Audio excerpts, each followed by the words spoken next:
बोलिए श्री गणपति गणेश भगवान की जय। श्री हरि विष्णु भगवान की जय। राधावर कृष्ण चंद्र महाराज की जय। ओम नमो ब्रह्मदेवाय गो ब्रह्मणे हिताय च जगद्धिताय कृष्णाय गोविंदाय नमः। अथ श्री पुरुषोत्तम मास यानी अधिक मास का पहला अध्याय प्रारंभ करता हूँ। एक समय की बात है कि बहुत से ऋषि मुनिजन नैमिषारण्य तीर्थ में जाकर यज्ञ करने के लिए तत्पर थे।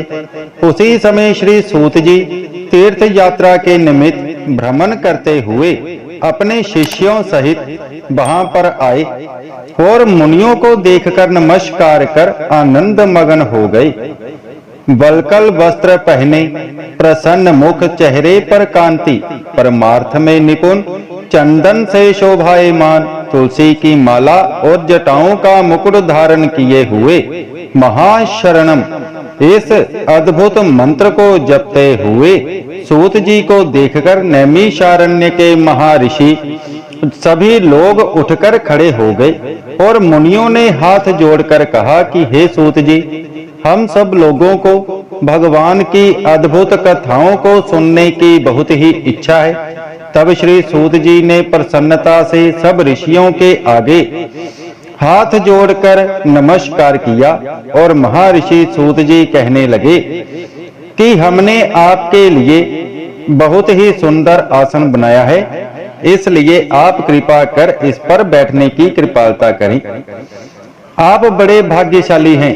आपने गुरु की कृपा से भागवत के रहस्यों का वर्णन करने की शक्ति प्राप्त की है।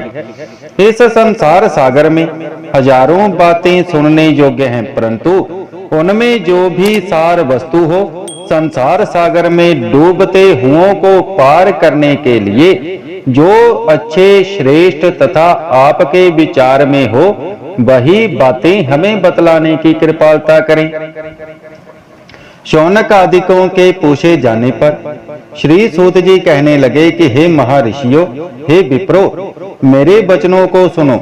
मैं पहले पुष्कर तीर्थ में गया और वहां से हजारों तीर्थों में होता हुआ हस्तिनापुर गया। वहां राजा परीक्षित अपने राज्य को छोड़कर अनेक महापुण्यवान ऋषियों के साथ गंगा किनारे जा रहे थे।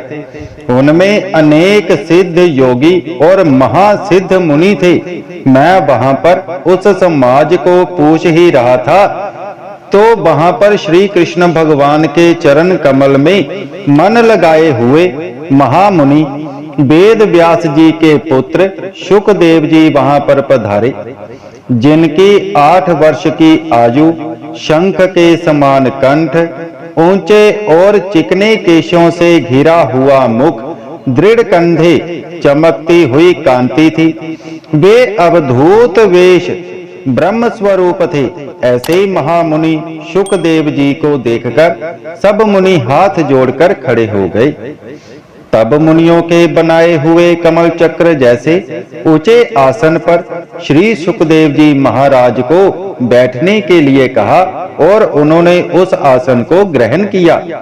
उस आसन पर बैठे हुए ज्ञान समुद्र के चंद्रमा शुकदेव जी ऋषियों की पूजा को ग्रहण कर ऐसे शोभायमान हुए जैसे तारागण में चंद्र शोभायमान होता है। बोलिए श्री हरि विष्णु भगवान की जय।